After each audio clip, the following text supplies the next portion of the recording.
All right, Stars fans, here we go again. Danny Cohen here, talking to you about the Florida Panthers. These are the back to back Stanley Cup champs.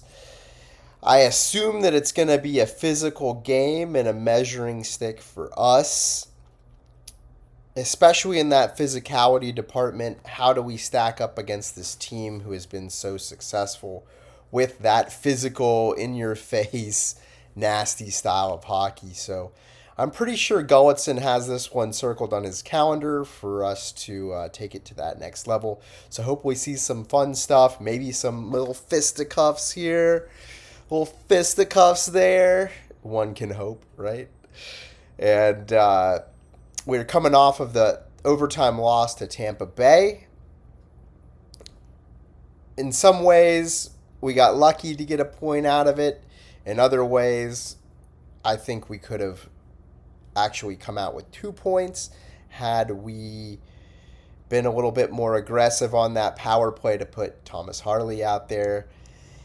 Anyway, we're going against the Florida Panthers, who are kind of struggling out of the gate this year. They've had some injury issues. They've been alternating wins and losses for the last 5 games. They're pretty damn solid at home, 4-1-1. On our side of things, we're pretty solid on the road. We're 3-1-1. So it's going to be a good one. I think it's going to be an interesting matchup here. Both teams are struggling offensively with the injuries. To put this into numbers, we've had a 1.88 goals per game average since Duchesne went out with that headshot from Middleton. And after losing Hintz to possibly another concussion, we're at 1.67 goals per game.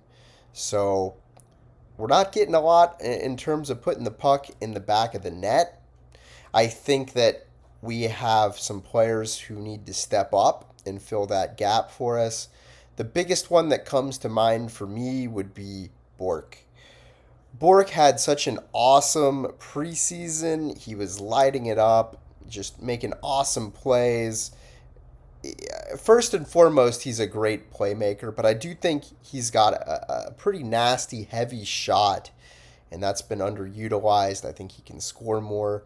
He's only had 1 goal, 2 assists in 11 games played, and he's getting some minutes, right? With all these players out, he's had the opportunity to step up into higher minutes and playing with better players. He's had some opportunity on the power play. He needs to show us what he can do. That will help us out a lot. Robo's only got 3 goals, which is the same as Sagan. That's not to say that that's awful, but Robo can probably do a little more for us. We need him to step up his game in the absence of Ben, Duchesne, Hintz.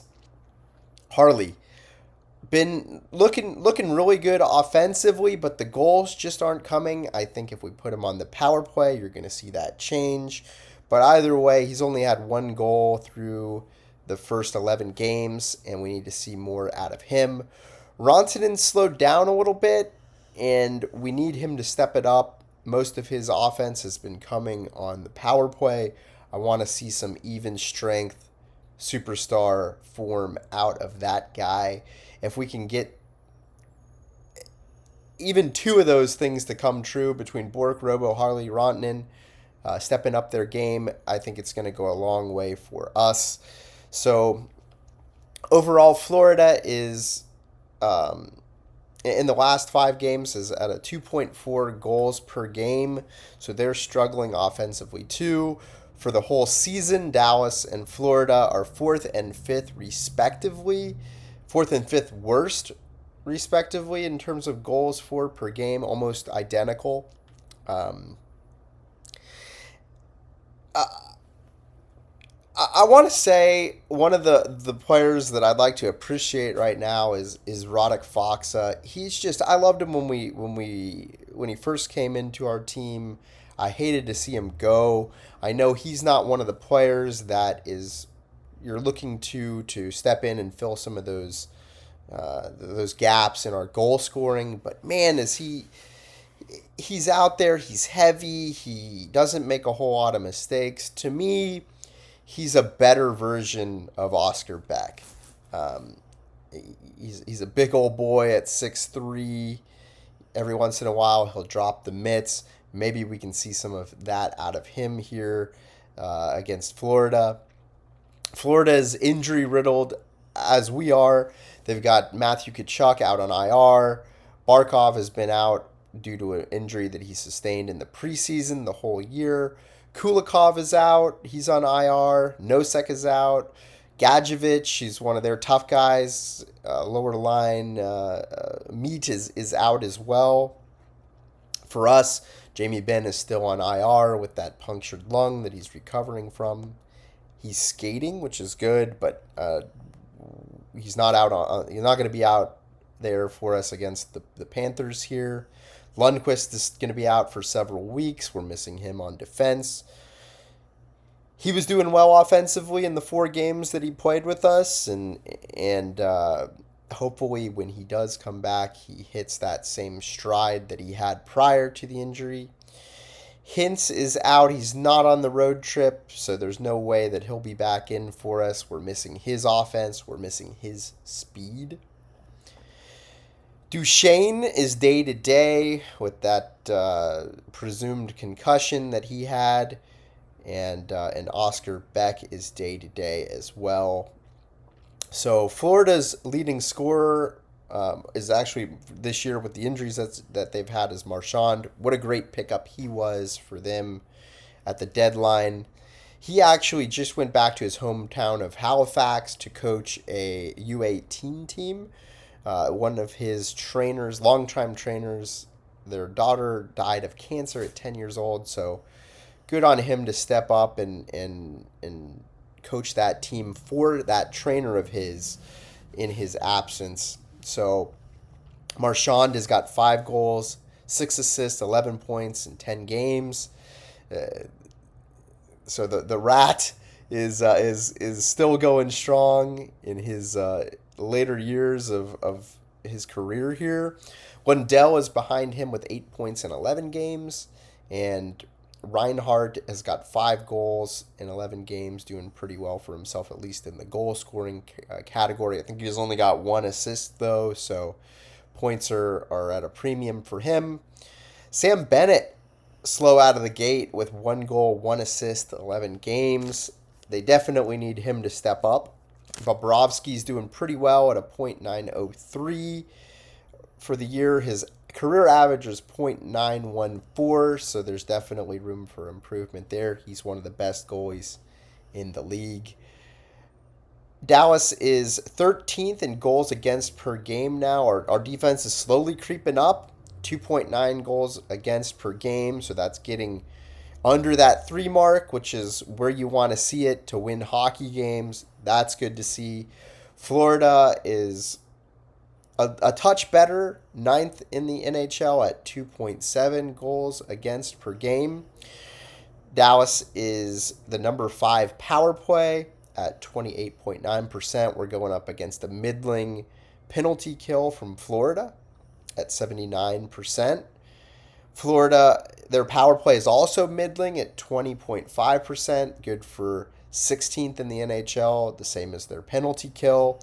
And Dallas's penalty kill is still struggling at 25th overall in the league, 71.4%. So this is going to be an interesting game. I'm really looking forward to it. A quick look around the league, some of the things that I found interesting.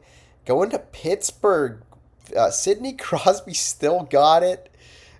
He's got 15 points on the 12-game season for him with 8 goals. He just doesn't stop. He's just year after year after year a point-a-game player. I think he either tied or broke the record for that category last season. So he's either going to break it or extend his lead if he keeps up this pace this year. Evgeny Malkin, who was drafted the same year that Ovechkin was drafted, he went second. So even older than Crosby, is tied for the league lead with 14 assists. So leading the league in that category, 17 points for him. These guys just don't age. Um, so they've got, between those two, they've got the number 3 and number 11 in the league in points. Incredible to see that resurgence for them. We'll see if they can keep that up. I have my doubts if they can, but for right now, that's awesome for Pittsburgh, who has struggled in the last few years here. Macklin Celebrini on the young side. We just went to the old guys who are tearing it up. Macklin Celebrini has 17 points in 11 games. That's good for 7th overall in points. Amazing player that they've got there. Interesting to see that, Connor Bedard had more of a pre-draft hype than Celebrini did, but Celebrini, who's the younger player, has been outperforming Connor Bedard, and sure outperforming Connor Bedard this year. So interesting to see. I think that Celebrini is going to be an absolute stud for them for years to come. Speaking of more youngsters that are tearing it up, Matthew Schaefer, first overall draft pick this past year. He's got 3 goals, 5 assists in 10 games played. He's got 2.11 points per 60 on the year. To put that in perspective, he's got more than Thomas Harley, who's at 1.9 points per 60, and he's only got 1 goal on the year. He's playing a little bit heavy minutes. Schaefer's, I think he's averaging like 25 minutes a game, something like that. So they're really relying on this kid, and he's just doing an amazing job. He's going to be a game changer for them. Already is a game changer for the Isles. So we'll see how this one goes. I hope that we can come out of this with a couple points to come back home. At least 1 point would be great. As we're struggling through these injuries, just kind of staying afloat. I don't want to set that as the bar. I think we can do better than that. But at the very minimum, if we can just pull out a point against the Stanley Cup champs, that's at least a lukewarm result. If we can get 2, that's fire for us. Let's hope for that. Enjoy the game, y'all. This is Danny Cohen, who can be reached at The Foil Hockey, TheFoil Hockey, @gmail.com.